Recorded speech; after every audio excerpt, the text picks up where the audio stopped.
Welcome to the biology class. In this video, we are going to cover the following topics: pulse, blood pressure, cardiac cycle, sphygmomanometer, lymphatic system. When the heart beats, blood is forced into the arteries. Every heartbeat pumps the blood out. At that time, the arteries expand. The artery expands every time the blood is forced into it. This is called as pulse. Arteries expand when the blood is pumped by the heart into the arteries.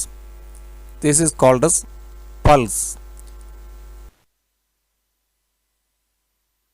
The pulse can be felt by pressing the fingertips on the artery near the wrist. Normal pulse rate is 70 to 90 per minute. Heart pumps the blood and the blood returns to the heart. Sequence of events occurring from beginning of one heartbeat to the completion of next heartbeat is called as cardiac cycle.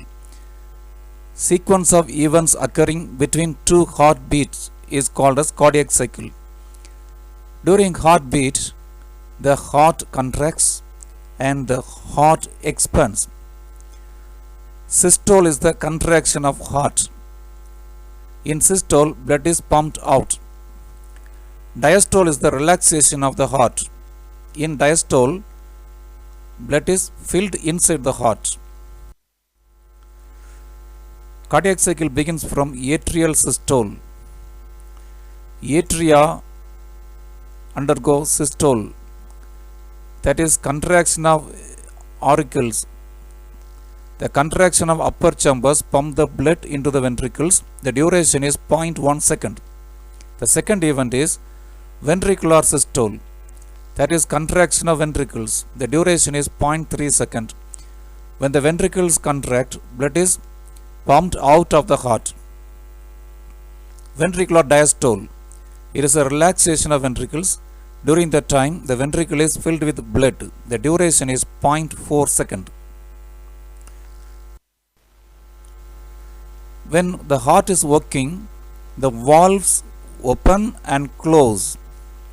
Opening and closure of the valves produce heart sound. The first sound is lub, the second one is dub. Heart sound is due to opening and the closure of the valves.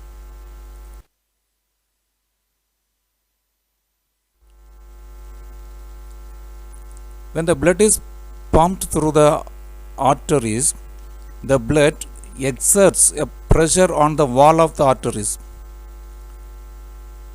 This is called as blood pressure.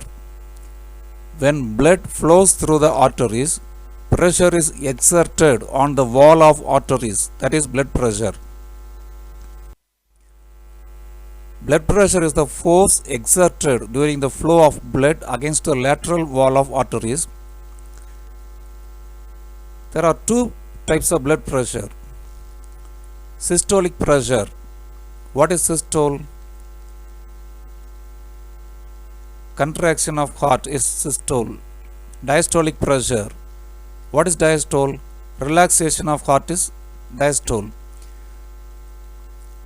The heart contracts, that is systole. During the ventricular systole, blood is pumped out of the heart and the blood pressure reaches the highest value, that is systolic pressure. Contraction of heart is systole. When the ventricles contract, blood is forcibly pumped out. At that time, the arteries show high blood pressure value, that is systolic pressure. Diastolic pressure. When the ventricles relax, blood enters into the heart. The blood pressure reaches the lowest value, that is diastolic pressure. Systolic pressure is a pressure that occurs when the ventricles contract. When the ventricles contract, the blood is pumped out through aorta and the pressure reaches the peak. The highest value is reached, that is systolic pressure. Diastolic pressure occurs during diastole. The ventricles relax and the blood pressure reaches lowest value, that is diastolic pressure. So blood pressure is noted by two values, 120/80. Here 120, the highest value is systolic pressure, and the lowest value reached during relaxation of heart is diastolic pressure, that is 80. 120/80 mmHg is a normal blood pressure. Blood pressure varies during conditions of physical exercise, anxiety, emotion, stress, and sleep. When we run fast, when we do some exercise, the pressure increases. So blood pressure should be taken at rest. When the blood pressure is constantly high, when the blood pressure is permanently high, that is called as hypertension or high blood pressure. The high blood pressure leads to heart attack, stroke, eye defects, kidney defects. Very low blood pressure, when the blood pressure is permanently very low, that is hypotension. So this blood pressure can be measured by using the instrument called a sphygmomanometer. Sphygmomanometer is an instrument used to measure blood pressure. Normal blood pressure is 120/80 mmHg. The sphygmomanometer is an instrument used to measure blood pressure. There are two types of sphygmomanometer. This is monometric sphygmomanometer. This is digital sphygmomanometer. What's the use of sphygmomanometer? Sphygmomanometer is used to diagnose hypertension. It is used to find out hypotension. It is also useful in understanding the working of the heart. It gives us the understanding about the state of blood circulation. Stethoscope is an instrument commonly used. It is used to hear the sound produced by internal organs.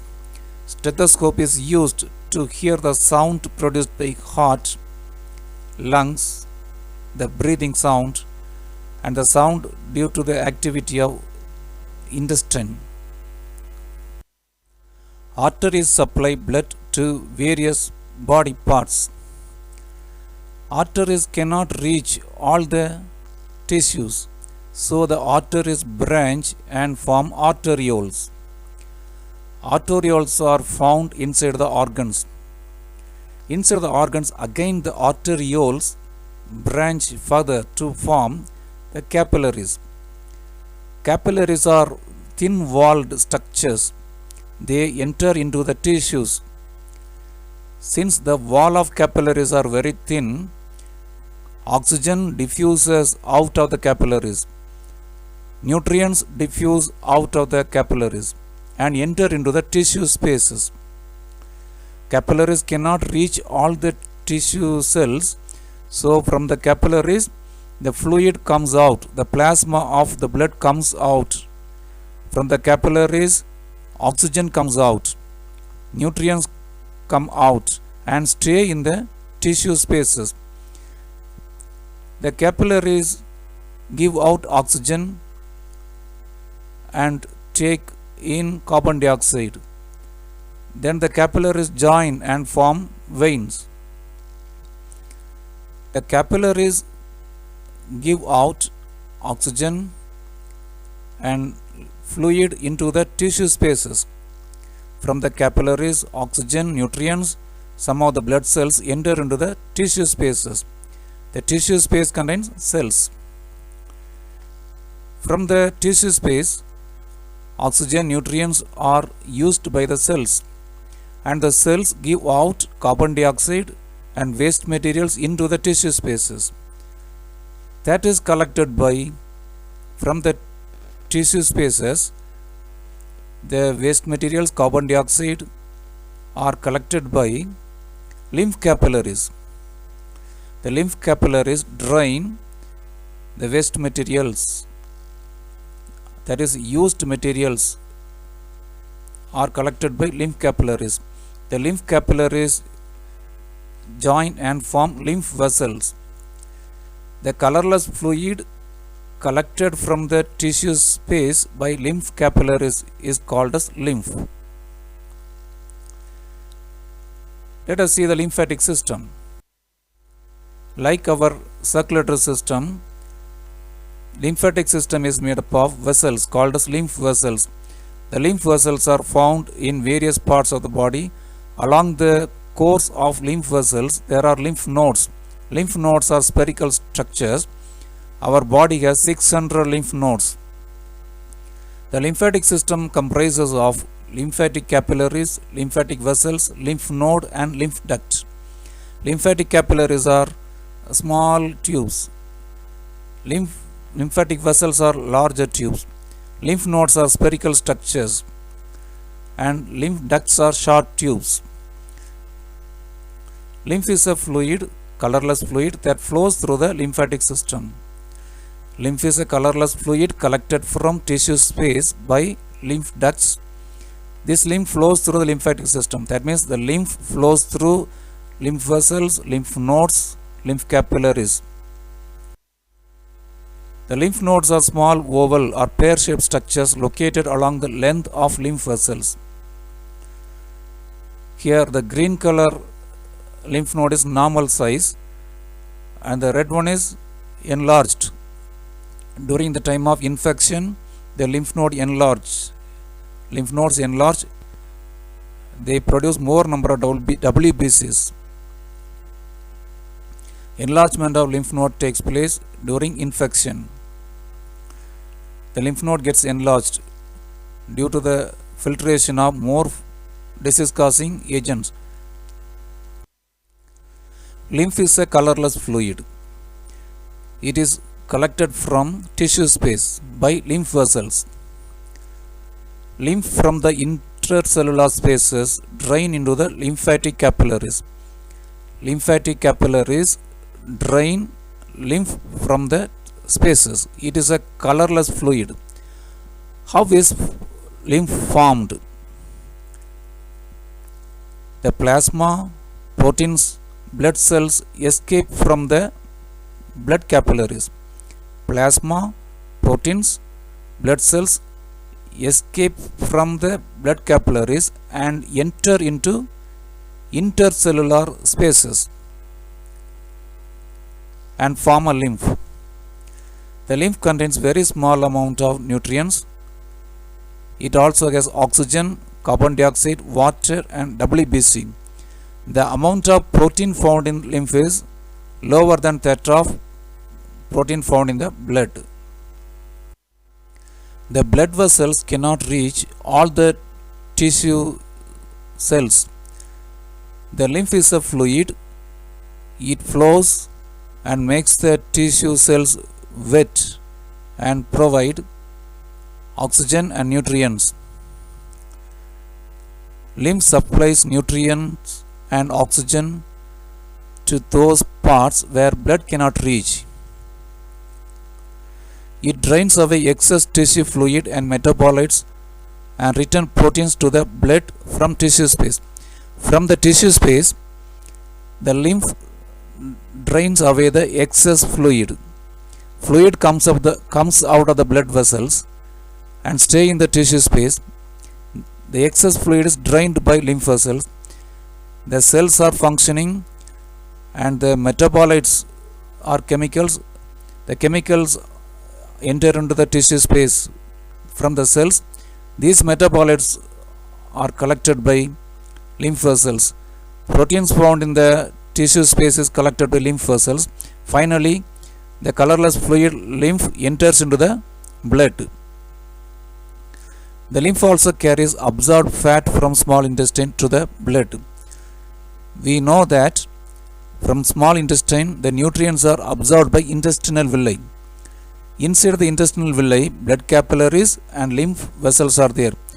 Blood capillaries can absorb the digested products of protein, carbohydrate and water, vitamins. But the lymph vessels can absorb fat digested products. Fat digested products cannot be absorbed by blood vessels. They are absorbed by lymph vessels from small intestine. Lymphocytes are produced in the lymph node.